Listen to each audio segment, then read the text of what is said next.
आपका संगठन जितना पुराना है उतनी ही गहरी इसकी जड़ें हैं और उतनी ही व्यापक इसकी छाया है, जो समय समय पर देश की जरूरतों के अनुसार यह फैलती रहती है। यही किसी मजबूत और सस्टेनेबल ऑर्गेनाइजेशन की पहचान हुआ करती है। और साथियों, इस संगठन को देखकर मुझे मां गंगा का उदाहरण याद आता है। आप देखिए कि हर जगह गंगा जी के अलग अलग स्वरूप आपको देखने को मिलेंगे। हरिद्वार में गंगा जी कुछ और दिखती हैं, प्रयागराज में उनका स्वरूप बदल जाता है, कानपुर में उनका रंग और वेग ये अलग होता है। उनके किनारे बदलते हैं, स्थितियां भी बदलती रहती हैं, लेकिन कभी भी गंगा जी की पहचान नहीं बदली, उसका कोर कैरेक्टर नहीं बदला। ठीक उसी तरह यह संगठन भी समय के साथ इवॉल्व करता रहा।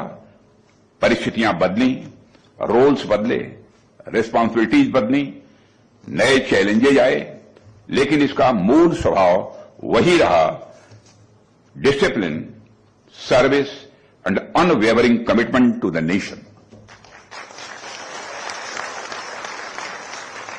और साथियों, हम सभी जानते हैं कि किसी भी ऑर्गेनाइजेशन के लिए सबसे डिफिकल्ट टास्क होता है बिना अपनी ओरिजिनलिटी को खोए हुए किसी चेंज को एक्सेप्ट करना। लेकिन आपने यह करके दिखाया है और इसकी पुरानी ऑर्गेनाइजेशन होने के बावजूद आपने मॉडर्न थिंकिंग को भी सहज तरीके से अपनाया है। टेक्नोलॉजी को आपने अपनाया है, प्रोसीजर्स को सिंप्लीफाई किया है और चेंजिंग एक्सपेक्टेशंस के अनुसार खुद को आपने अपने को अलाइन करने की कोशिश भी की है। साथियों, ट्रेडिशन और मॉडर्नाइजेशन के बीच बैलेंस बनाना यह कोई आसान काम नहीं होता है, लेकिन आपने यह बैलेंस बनाया है, इसके लिए भी मैं आप सबको बधाई देता हूं। आज अगर हमारा डिफेंस सेक्टर इतनी तेजी से प्रगति कर रहा है तो उसमें आपके इस डेडिकेशन का भी एक मेजर कंट्रीब्यूशन है। और साथियों, किसी भी राष्ट्र की ताकत केवल हथियारों से नहीं मापी जाती है।